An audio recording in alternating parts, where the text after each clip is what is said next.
Hey guys, hope everybody's having a fantastic day. Whether you're watching this in the morning, in the afternoon, or in the evening, I am glad you are here.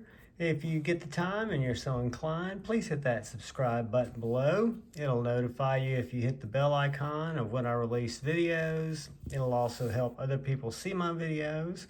But today, let's get right to it. We are going to be talking about the only Kansept knife in my collection. And this is the Kansept Bulldozer. The Bulldozer is a very unique knife, and it came to me by way of trade with my brother Dark Gravity.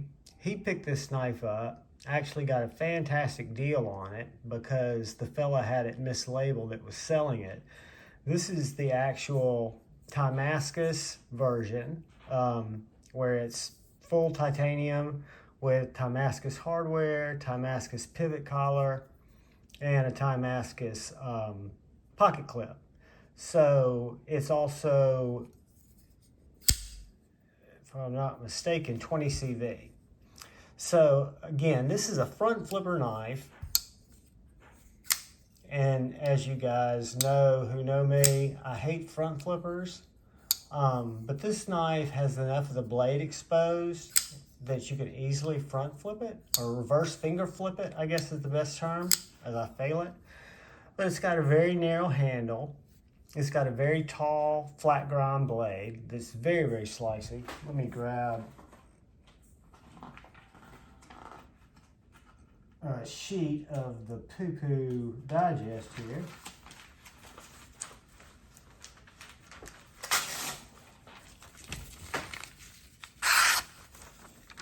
But what I love about this knife is the way that the blade is set up, the blade geometry. It needs to go on a strop.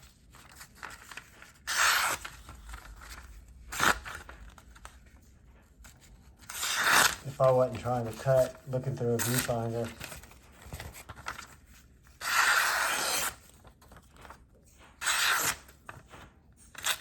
But yeah, it's a very, very slicey knife. Even though the slicer doesn't do it quite justice. Oh, there's a little snag right there. No, that's just me.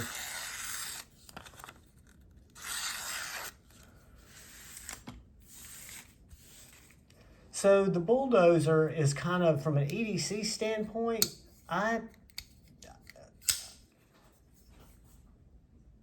it's very comfortable. I don't carry it a lot. The pocket clip works very well. Let me drop it in and out of the pocket real quick. I'm wearing jeans today. Yeah, I mean, it goes in and out of pocket effortlessly. It takes up kind of a really small footprint. We'll compare it to some other knives in a second so you guys can see the size of it. And to get that reverse flick, you want to be down towards the lower side of the blade because it is a frame lock. If you try to flip it too close up here, you don't have quite the I guess you'd call it the, what's the word I'm looking for? You don't have the momentum. So anyway, that is just a quick overview of the Kansept Bulldozer. The way it fits my hand, which is a medium to large size hand, is I have really one grip. I can choke up on the knife if I need to get into packages or to do more detail cuts. Whoops. Almost double clutched it there.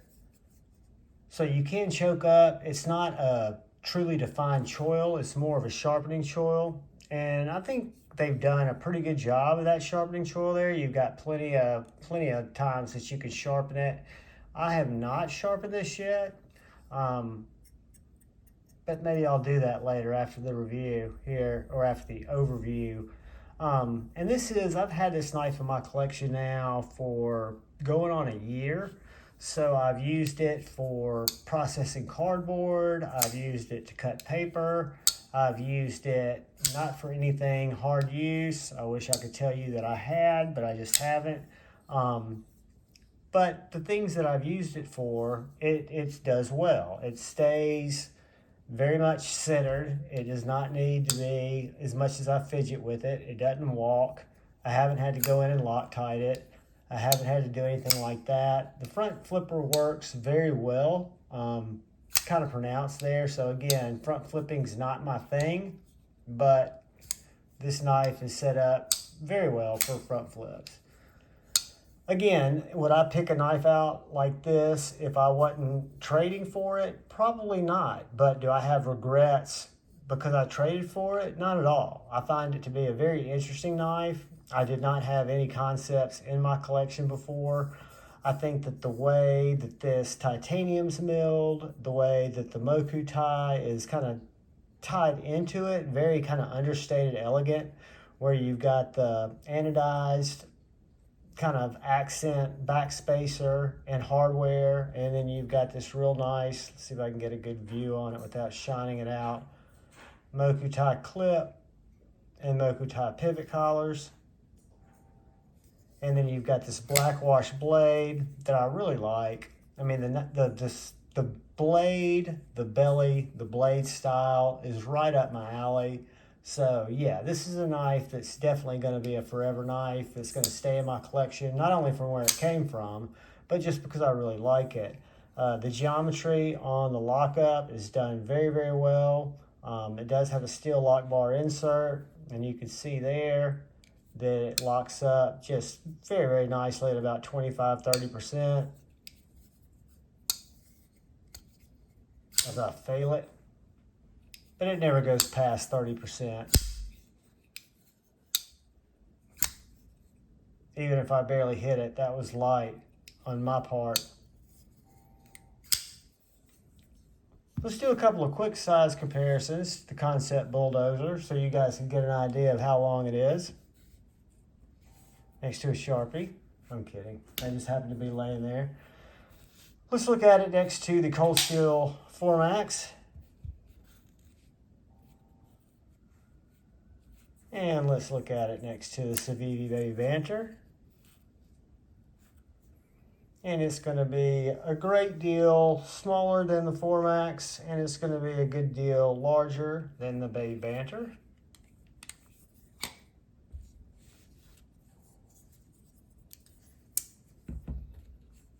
Look at it next to the Benchmade Bug Out.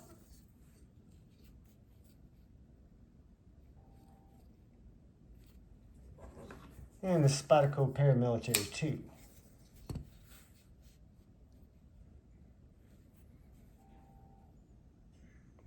This guys is just a little bit shorter than the Spyderco Paramilitary 2. And just a little bit larger than the Benchmade Bug Out, which means we need to break out our Ben Peterson Navco titanium ruler that I cannot read to save my life and get some dimensions here. So the blade is going to come in right at about 3.5 inches from this longest point here. The handle is going to come in at 4 3/4. So 4 3/4 plus 3.5 is, you guys tell me, 6. It's about a 9-inch knife. I'm probably off on that. That's just my my guesstimation. But again, I really do enjoy this knife. I think it's a great, unique. They make it in a lot of different variations. You can get this in G10 if I'm not mistaken. You can get this knife in the sub $100 range. You can get it in the plus $300 range. They make this version, and they make a full dress version with a lot more Timascus. But if I lost this knife, would I replace it? Would I go get another one? You know, that's a tough question. I don't know that I would. I don't know that it necessarily serves a place in my collection to where I would go out and seek it out. But now that it's in my collection, am I glad that it's here? Absolutely. Can I justify the trade value or the dollar values, the $199 that this knife is worth? Yes, absolutely. Have I tested the steel and the heat treat? No, but I am going to sharpen this. I think that'll be kind of an interesting test to see how that 20 CV feels against my stones. But guys, it's just a really nice knife. It's has great action. As I fail it, I should just use the front flipper. Feels good in the hand. Some people might consider that a little bit narrower handle, but I like a narrow handle. I like the fact that I don't feel the clip in my hand. The jimping is very understated. It's not something that is by any means aggressive, just the opposite. But yeah, the Kansept Bulldozer, guys. I know that was kind of a rambly video, but you know, sometimes they're going to be like that. I think it's a win. Would I buy it again? You know, probably not, just because I've got so many different knives in my collection and my likes and dislikes have kind of changed a little bit. I still love this knife. This knife's not going anywhere. It's not for sale. It's not for trade. It'll be a forever knife unless I do lose it. But guys, I appreciate any amount of time you spend with me. I appreciate you stopping by and watching the video. I appreciate if you do hit the subscribe button and the bell icon, just to let people know that you are here and to let you know when I release new videos. Typically that's 6 o'clock every morning, and then I go live on Friday nights, and sometimes I'll go live randomly during the week. What I always ask at the end of each video, I'm sure nobody's still here at the end of each video, but please look out for the guy or gal to your left. Please look out for the guy or gal to your right. Look out for one another. Keep loving your heart. Go forward with debate, not hate. I love you all. Peace.